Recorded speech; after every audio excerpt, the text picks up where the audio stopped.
Good morning friends, welcome back to my page. তো আবার চলে এসেছি নতুন একটা ব্লগ নিয়ে। তো সকাল সকাল তোমরা ভিডিওটা দেখে বুঝতে পারছো যে কোথাও একটা যাওয়ার প্ল্যান। হ্যাঁ, একদম ঠিকই ধরেছো, ছুটি তো পড়েই গেছে। আর তোমরা তো জানোই যে ক্রিসমাসের জন্য এখানে প্রায় 2 উইকস মতন সমস্ত অফিস স্কুল কিন্তু বন্ধ হয়ে যায়। তো আমরা অলরেডি সেই ছুটিটা পেয়ে গেছি, তাই জন্য তাড়াতাড়ি করে আর দেরি না করে বেরিয়ে পড়লাম ঘুরতে। তো এবারে ফ্লাই করার খুব একটা ইচ্ছে না থাকায় রোড ট্রিপের জন্যই প্ল্যান করলাম, কারণ ইভান হওয়ার পর থেকে প্রায় অনেক দিন হয়ে গেছে আমরা কোনো রোড ট্রিপ করিনি। তো এবারে ভাবলাম তো চলো কোনো একটা লং ড্রাইভে যাওয়া যাক। আর এটা একটু বেশি লং বলতে পারো, প্রায় 14 আওয়ার্স মতন। আর ডেস্টিনেশনটা সেটা হলো ফ্লোরিডা, সেটা নিশ্চয়ই তোমরা আগেই বুঝে গেছো। তো এই টেক্সাসটা হলো ইউএসের মধ্যে সব থেকে লার্জেস্ট স্টেট, যার কারণে টেক্সাস পার করে অন্য স্টেটে যেতেই কিন্তু প্রায় 4-5 ঘন্টা টাইম লেগে যায়, ইভেন 4-5 ঘন্টার বেশিও লাগে কখনো। তো সেই কারণেই আমরা বেরিয়ে পড়েছি সকাল প্রায় 9টা সাড়ে 9টার মতো, আর এখন প্রায় 11টা মতন বাজে। আর এই যে দেখতে পাচ্ছ আমার পাশে এত বড় এটা নিয়ে যাচ্ছে, এটা কিন্তু বেসিক্যালি একটা ঘর। খুব ভালো করে দেখলে বুঝতে পারবে একটা ঘরকে এখানে বেশ কিছু রকমের উডেন টাইনি হোমস পাওয়া যায়, যেগুলো এরা ট্রাকে করে খুব ইজিলি এক জায়গা থেকে অন্য জায়গায় মুভ করে। তো এই রোড ট্রিপের এক্সাইটমেন্টটা এই কারণেই, তার কারণটা হচ্ছে আমি নিজেও ড্রাইভ করব। অনেকটা দূরে ড্রাইভ করার কিন্তু একটা আলাদাই মজা, বেশ ঘন্টার পর ঘন্টা ড্রাইভও করা যায় আর বেশ মজাও হয়। আর এদিকে ইভান কিন্তু খুব সুন্দর ব্ল্যাঙ্কেট নিয়ে পুরো সেট হয়ে গেছে ঘুমানোর জন্য, এবং মাঝে মধ্যে একটা ন্যাপও নিয়ে নিচ্ছিল।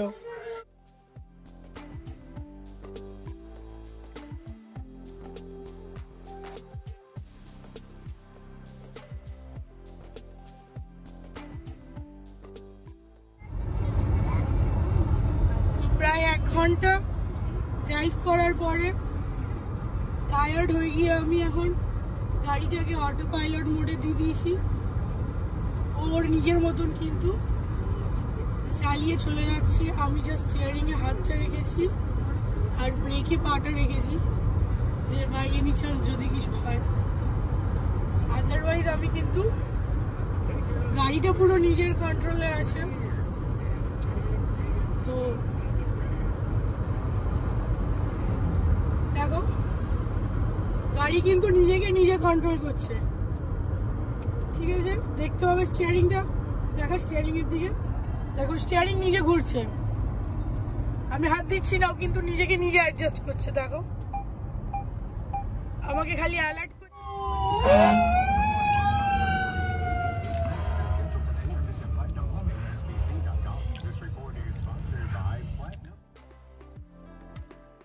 তো সামনে একটা বড়সড় অ্যাক্সিডেন্টের জন্য রাস্তায় তো বিশাল জ্যাম, আর সেই সঙ্গে যত রাজ্যের এমার্জেন্সি ভেহিকেল কিন্তু যেতে শুরু করে দিয়েছিল।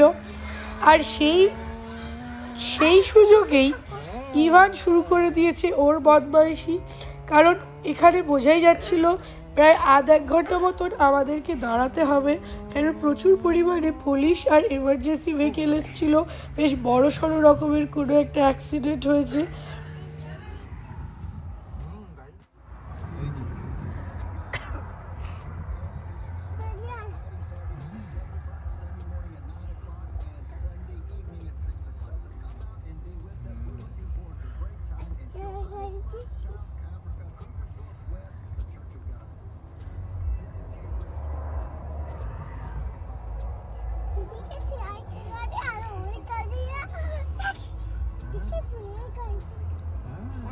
ভালো লাগছে পোকো? ওখানে ভালো লাগছে? হাওয়া পাচ্ছ? ঠান্ডা লাগছে?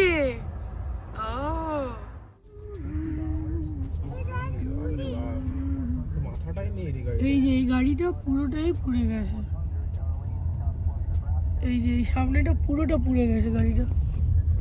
ঠিক এই কারণে আমরা এখানে প্রায় আধ ঘন্টা 1 ঘন্টা দাঁড়িয়ে আছি।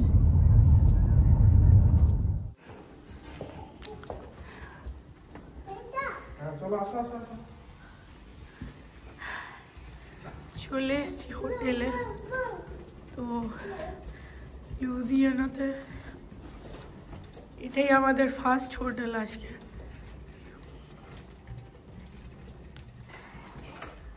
এদিকে আরেকজনে ট্রলিকে টানতে টানতে নিয়ে যাচ্ছে।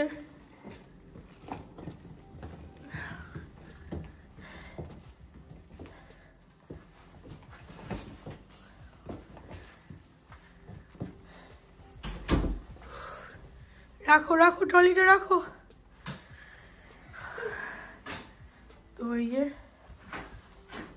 চলে এলাম। তো যেহেতু ট্রাভেলটা প্রায় 14 আওয়ার্সের বাড়ির থেকে ফ্লোরিডা প্যানামা সিটি বিচ, সেই কারণে ইভানকে নিয়ে এটা খুব একটু বেশি হয়ে যেত। সেই জন্য আমরা ডিসাইড করেছিলাম যে মাঝে কোথাও একটা হল্ট দেব, আর সেই অনুযায়ী আমরা আজকের রাতটা লুইজিয়ানাতে থাকব, আর কালকে সকাল হলে আবার ফ্লোরিডার জন্য বেরিয়ে পড়ব।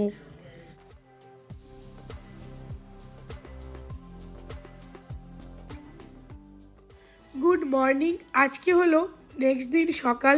কালকে রাত্রেবেলা ডিনার করে প্রচণ্ড টায়ার্ড হয়ে ঘুমিয়ে পড়েছিলাম, আর রেকর্ডিং করা হয়নি। তাই আজকে সকাল সকাল আবার উঠে পড়েছি। আজকে আবার রেডি হয়ে গেছি, কারণ কি বেরোতে হবে। তোমাদের কাল রাত্রেই বলেছিলাম যে আমরা আবার ফ্লোরিডার জন্য ড্রাইভ করব।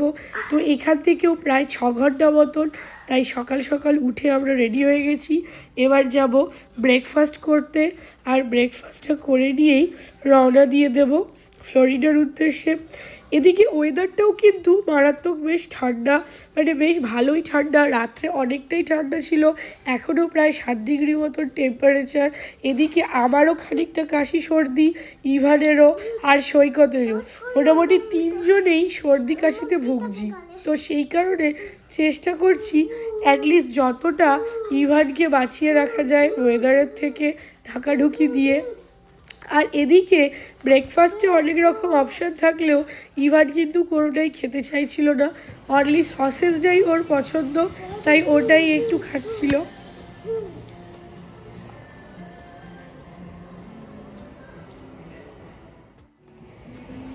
তো গুড মর্নিং, এখন চলে এসেছি ব্রেকফাস্ট করতে।